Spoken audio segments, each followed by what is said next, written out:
So standard cleaning focuses more on, daily tasks such as disinfecting restrooms, cleaning the restrooms, taking out the trash, dusting, or cleaning, desk spaces. The deep cleaning goes more cleaning baseboards, dusting high, like the vents, making sure the high dusting is done, more deep cleaning up the glass, if they have a lot of glass in their space, so doing some carpet cleaning or more of a thorough vacuuming of the space, that would be more of a deep clean. So it is case by case, and it all depends on the client, like how we work with the client. Some clients do request a deep clean that can be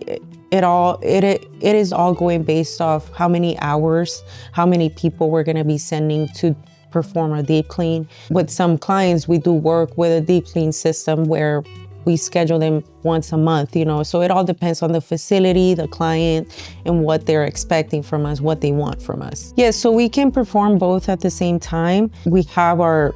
crew that takes care of the regular cleaning, and if it's something that's going to require more of a deep clean, we can schedule another crew that can go and take care of the extra details, and also focusing more on, like, let's say if they want carpet cleaning done or floor work done, everything can be done in one day. Again, it all depends on what the client wants, and also if the space is also going to give us that opportunity to be able to do that.